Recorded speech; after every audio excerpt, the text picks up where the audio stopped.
Magandang buhay mga bata! Kamusta kayong lahat?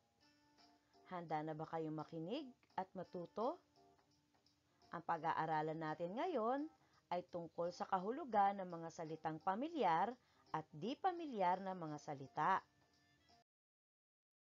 Ang layunin natin ay naibibigay ang kahulugan ng mga salitang pamilyar at di pamilyar sa pamamagitan ng pag-uugnay ng sariling karanasan. Ang ating code F4 PT-LLB-1.12.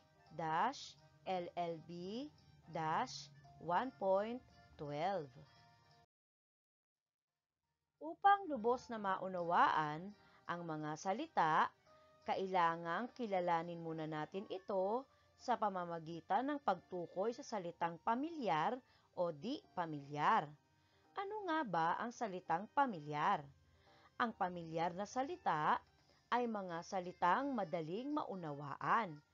Ito ay madali nating intindihin kapag narinig natin o binasa natin ito sa isang pangungusap.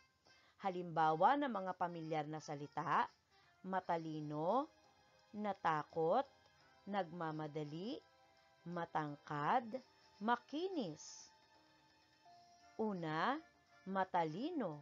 Matalino si Lisel. Kapag sinabi nating matalino, alam agad natin na ito ay mahusay o magaling. Pangalawa, natakot. Natakot si Carlo dahil tinahulan siya ng aso.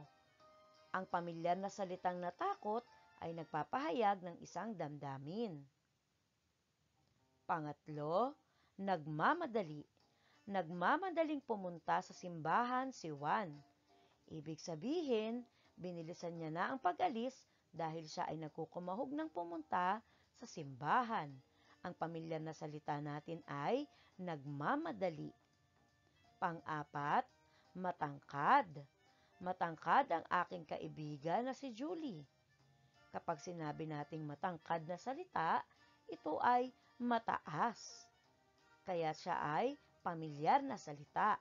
Alam agad natin ang kahulugan. At panglima, makinis. Makinis ang mukha ni Elby.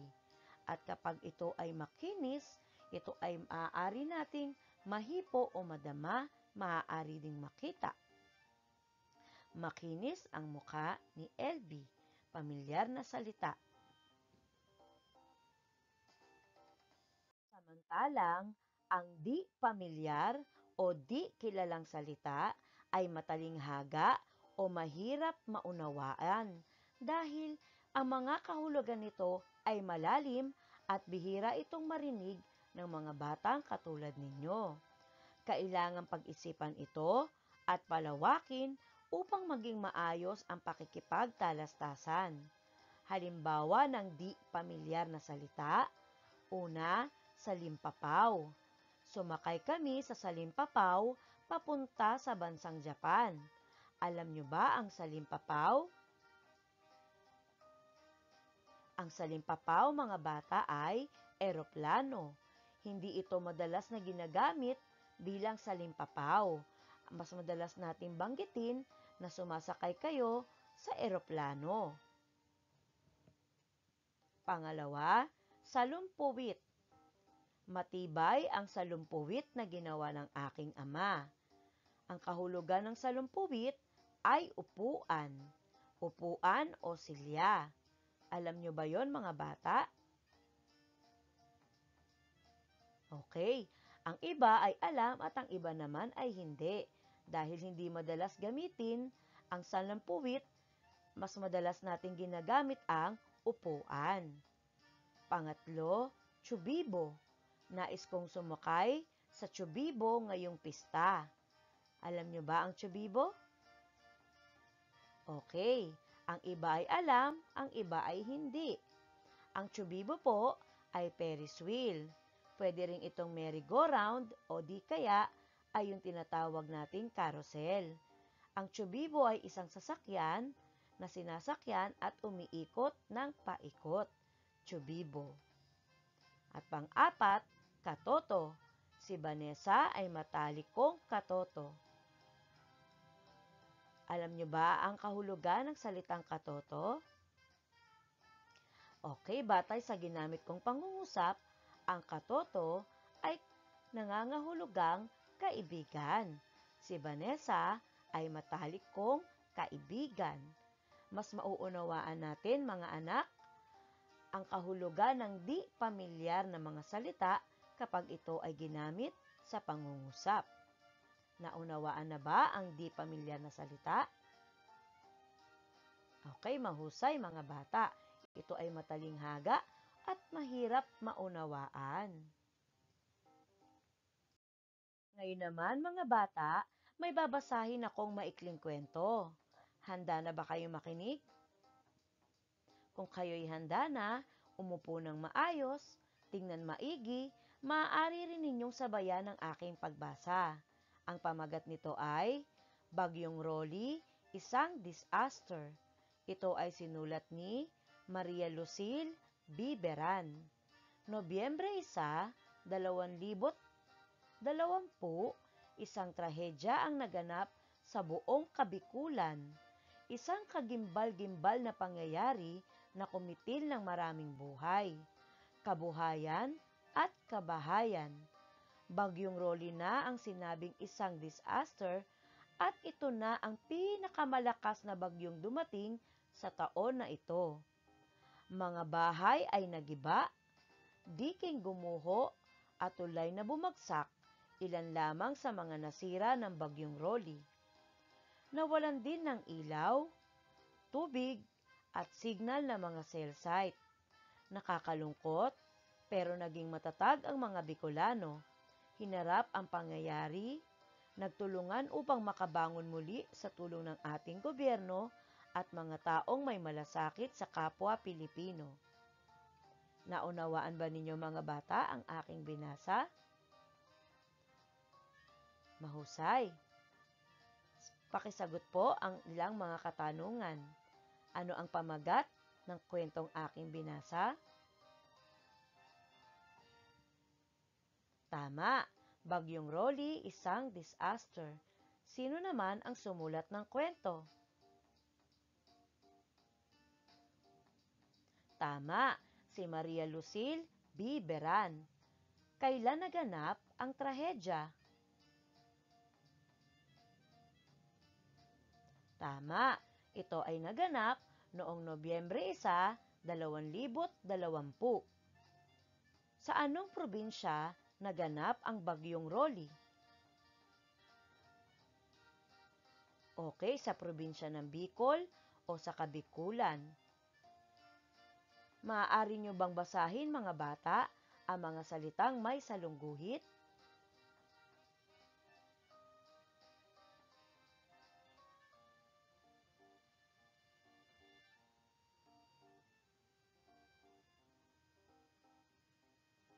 Salamat!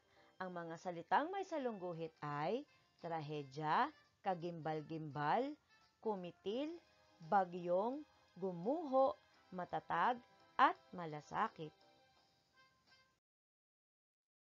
Ngayon naman mga bata, gawin natin ang gawain 1. Panuto, sagutin ang katanungan at bilugan ng letra ng tamang sagot.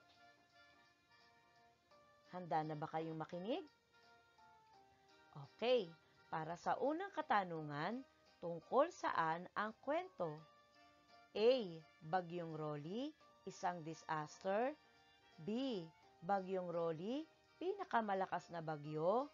C. Bagyong Rolly, Nagtitil ng Buhay. D. Bagyong Rolly, Karumal-dumal na Bagyo. Ano ang pamagat ng kwento o tungkol saan ang kwento? Piliin na lamang ang sagot.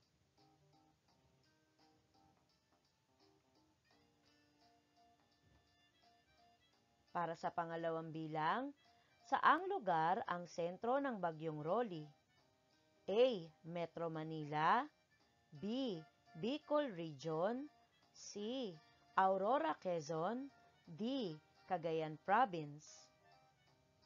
Piliin o bilugan na lamang po ang titik ng tamang sagot.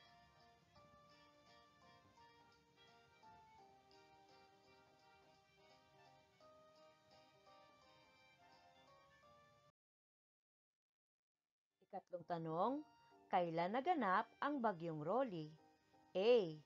Nobyembre 11, 2020. B. Nobyembre 10, 2020. C. Nobyembre 1, 2020. At D. Nobyembre 1, 2019.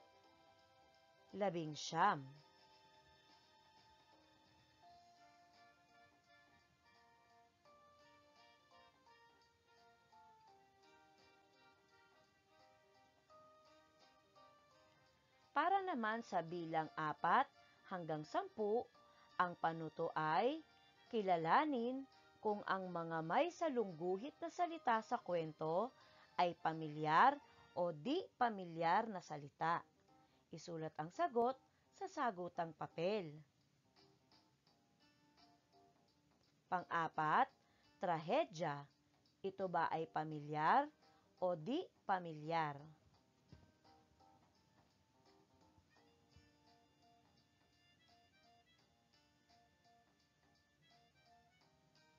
Pang-5, kagimbal-gimbal.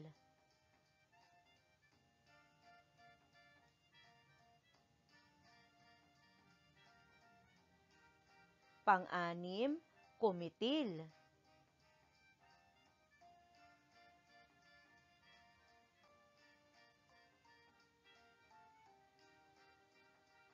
Pang-7, bagyo.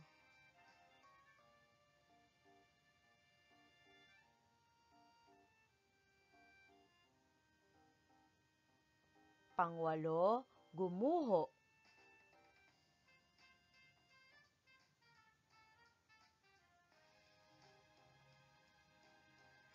Pang-9, matatag.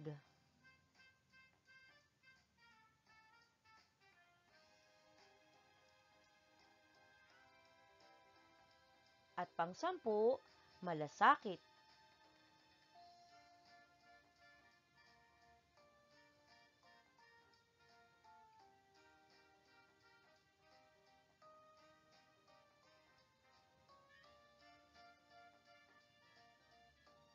Tapos na ba kayo, mga bata? Magaling! Tama lahat ang inyong naging sagot, mga bata. Tandaan, ang pamilyar na salita ay mga salitang madaling maunawaan, samantalang ang di pamilyar o di kilalang salita ay matalinghaga o mahirap maunawaan. Ngayon naman, sagutin na natin ang gawain bilang 2. Panuto. Tukuyin sa loob ng kahon ang definisyon ng mga salitang pamilyar at di pamilyar sa bawat pangungusap. Isulat ang letra ng tamang sagot sa patlang. Ang inyong pagpipilian ay A. Pagmamahal, B. Nagalit, C. Bilib, D. Nagbabadyang umulan, E. Pagod na pagod. Paalala lamang, isulat na lamang po ang letra ng tamang sagot sa bawat patlang. Para sa unang bilang, taas noo siya sa katapangan ng ating mga sundalo. Ano ang definisyon ng salitang taas noo? Piliin ang sagot sa A hanggang E.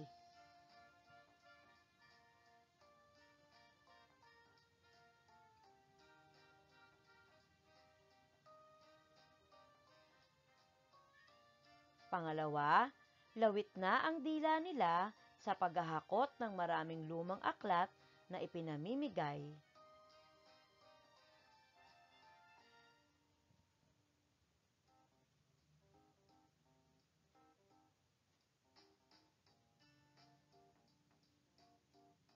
Pangatlo, bigla na lamang kumunot ang noo ng tagapamahala ng silid-aklatan.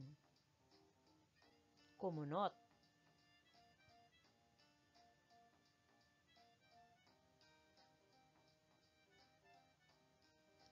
Pang-apat, inalay ni Luis Carlos ang kanyang busilak na puso kay Jasmine. busilak.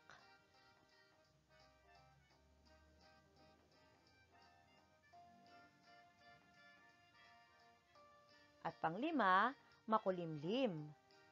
Ang langit habang nagbabasa ng pahayagan si Luigi, makulimlim.